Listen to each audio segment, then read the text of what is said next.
Donc, il y a une catégorie de personnes qui nous disent que nous n'avons pas le droit de parler. Pourquoi? Simplement parce que nous sommes des enfants et que nous manquons d'expérience. Mais est-ce que c'est ce que nous dit la parole du Seigneur? Non. Donc on va parler un peu du mariage aujourd'hui. Et vous allez vous rendre compte d'une chose, c'est vraiment terrible. On veut fermer la bouche des enfants du Seigneur. Frère, qui a créé le mariage? C'est le Seigneur. Et c'est l'onction qui enseigne toutes choses. C'est l'onction, ce n'est pas l'expérience. C'est l'onction qui enseigne toutes choses. C'est l'écriture. Et cette onction nous fait connaître toute la vérité. Et la vérité, c'est quoi? Ce sont des moyens par lesquels on est affranchi. Parce que l'écriture dit, vous connaîtrez la vérité vous rendra libre. Donc, on va taper le grand nombre d'années qui donne la sagesse. C'est faux, c'est pas le grand nombre. On va voir ça vite. Voilà. On va voir ça dans le livre de Job.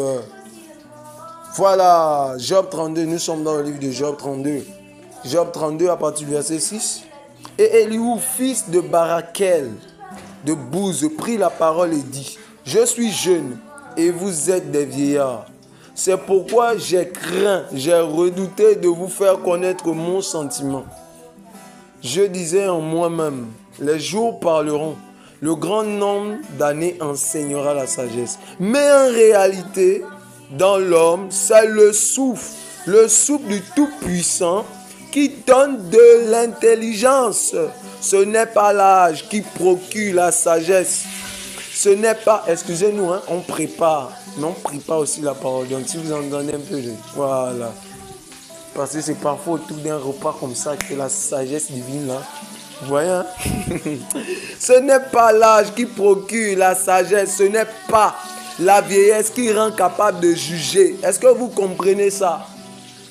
Dans notre génération, nous avons trop de vieillards frustrés. Ce n'est pas la vieillesse qui procure la sagesse. Vieillesse ne rime pas avec sagesse. C'est faux. C'est faux. La preuve en est, Noé était vieux, il a bu du vin et il s'est dénudé. Est-ce que c'était sage? Frère, ce n'est pas une attaque au vieux. C'est aussi dans la vieillesse, la faiblesse que Dieu manifeste sa force. Donc c'est l'équilibre. C'est juste pour dire que ne nous empêchez pas de parler. Dieu leur ayant fait connaître, ne cachons pas la vérité. Voilà. Mais il faut parler, jeune. J'encourage un jeune, il faut parler. Donc, aujourd'hui, comme je le disais, nous allons partager un peu sur cette affaire-là du mariage. Voilà. Et on va voir en fait, selon les Écritures, ce que la parole d'Élohim dit.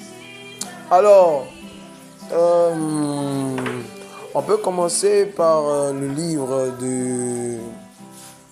Bon, on va monter là. On va commencer par le livre de Genèse 18. Voici ce qu'il a écrit. Abraham deviendra certainement une nation grande et puissante, et en lui seront bénies toutes les nations de la terre. Car je l'ai choisi afin qu'il ordonne à ses fils et à sa maison après lui de garder la voie de l'Éternel en pratiquant la droiture, la justice, et qu'ainsi l'Éternel accomplisse en sa faveur, en faveur d'Abraham, les promesses qu'il avait faites. Donc, ici on voit déjà la première chose. Le Seigneur choisit un homme. Il a choisi Abraham pour devenir une grande nation. Le Seigneur a choisi Abraham pour, voilà, il deviendra une grande nation, une puissante même. Voilà, et toute la terre sera bénie. Donc on voit ici déjà la vision de Dieu, la vision du Père pour son Fils. La vision d'Élohim pour Abraham, c'était quoi? C'était qu'Abraham devienne une nation puissante. Ça veut dire qu'un père, lorsqu'il marche, a en vue des projets pour l'avenir de ses enfants. Un vrai père voit le futur. Et donc, qu'est-ce qu'il voit? Il voit que Abraham deviendra une grande nation, comme il avait souhaité. Il bénira, voilà, il bénira toutes les nations de la terre. Parce qu'il sera puissant. Vous voyez? Et au verset 18, on apprend quoi? Pour que cette promesse du Seigneur puisse s'accomplir, Abraham devait enseigner à ses enfants. Pourquoi? Parce que le Seigneur a fait la promesse à Abraham. Mais Abraham, en fait, comment l'accomplissement devait venir de quoi? De sa postérité. Est-ce que vous comprenez une chose? Ça veut dire que le Seigneur fait la promesse à un homme. Mais l'accomplissement de la promesse était rattaché à la postérité d'Abraham. Donc tu vois le danger lorsque tu reçois des paroles du Seigneur et que tu n'instruis pas tes enfants. Tu es en train toi-même de détruire, de rendre nul le dessein de Dieu pour ta vie. Parce que le Seigneur avait promis à Abraham des choses, mais qui devaient s'accomplir avec sa postérité. Et donc, que devait faire Abraham? Alors, je vais commencer à te dire ceci. Quand le Seigneur te fait une promesse, il y a la part de Dieu, il y a ta part. Le Seigneur dit quoi? Abraham devait enseigner à sa postérité après lui, quoi? À marcher dans la droiture, la justice, à observer tout ça là. Afin que l'Éternel accomplisse en sa faveur les promesses qu'il avait faites à Abraham. Donc, pour que Dieu puisse accomplir les promesses qu'il avait faites à Abraham, qu'est-ce qu'il fallait? Qu'Abraham fasse quelque chose. En d'autres termes, le Seigneur est celui qui demande d'abord aux serviteurs de travailler et à la suite, qu'est-ce qu'il fait? Il récompense. Il n'y a point de récompense, il n'y a point d'accomplissement de promesse s'il n'y a pas observation du commandement. Frère, le Seigneur vous dit, vous irez dans les nations. Mais pour que tu ailles dans les nations, la première chose que tu vas devoir faire, c'est sortir. Va vers les nations, mais sors. Oui, parce que si le Seigneur dit que tu vas bénir les nations, ça voudrait dire que, voilà, il y a un appel à sortir, à aller toucher les nations, mais sois en marche vers les nations. Prêche, travaille, et en travaillant, les nations t'appelleront. Oui, c'est plus Yeshua était en train de prêcher la parole. Les nations venaient de partout pour entendre. Salomon était rempli de sagesse. Il faisait connaître sa sagesse en Israël. Et la reine de Séba s'est déplacée, frère. Les rois de partout là venaient, frère. Les richesses des nations ont commencé à lui être données, frère. Même pourtant, lorsqu'on examine clairement, on se rend compte que le Seigneur a donné la richesse à Salomon dans un songe. Mais la richesse est devenue matérielle par le travail, c'est-à-dire le fait que Salomon était attaché à juger le peuple. Plus il jugeait le peuple, plus il faisait ce qu'il devait faire, qu'est-ce qui se passait? Les richesses des nations venaient en fonction de la grâce qui était sur la vie de Salomon. Vous voyez?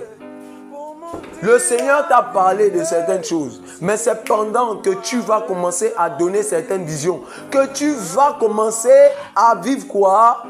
Un réveil.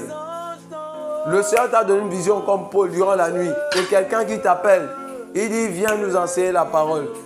Mais si tu ne te lèves pas pour aller, comment tu vivras le réveil dont le Seigneur t'a parlé? Comment tu deviendras la lumière des nations? Tu resteras le petit des nations. Regardez donc, la première chose qu'on comprend, c'est qu'il y a une promesse. Mais quelle est la première promesse qui est faite? Suivons attentivement. 1 Jean 2, 25. Et la promesse qui nous a faite, c'est la vie éternelle. Donc quand quelqu'un veut s'engager pour le mariage là, il doit d'abord comprendre que la première promesse, c'est la vie éternelle. Tu ne peux pas t'engager bêtement, mon ami. Hein? L'Écriture dit que personne, on arrive là-bas, vous allez comprendre pourquoi on dit ça. Parce qu'il y a un accable là. Il s'en fout, il voit bien le nom de la femme Jézabel, il va. C'est incroyable. La première promesse qui t'est faite, c'est la vie éternelle. Donc, tu ne peux pas t'engager avec une païenne éternelle. C'est pas possible. Est-ce que tu comprends ça, frère? 1 Jean 2, 26. Je vous ai écrit ces choses au sujet des gens qui vous égarent. Donc, il y a tellement de gens qui égarent. Oh non, tu vas la convertir. Oh non, comme les autres, ils disent, non, non, non, tu peux écouter un peu de musique mondaine. Frère, on ne loue pas Satan au ciel. Vous voulez qu'on écoute un peu de musique mondaine comment? C'est incroyable, hein? Des fils de l'égarement. Ils sont nombreux. Donc, 1 Corinthiens 7 à partir du verset 39, dans ce passage, on dit que si la personne veut se marier, pourvu que ça soit dans le Seigneur, déjà il faut comprendre que le mariage, c'est dans le Seigneur. Nous, on est en Christ, frère. On ne se marie pas, voilà, avec des personne qui marche sans la vie de Dieu. Ce n'est pas possible. On ne peut pas atteler l'âne et le lion. Non, le Seigneur n'est pas d'accord pour ça. Il n'est pas d'accord pour ça, ce type de mélange, ce brassage, cette hybridation, non. Et dans Jean 6, à partir du verset 44, il est dit, « Nul ne peut venir à moi si le Père qui m'a envoyé ne l'attire. »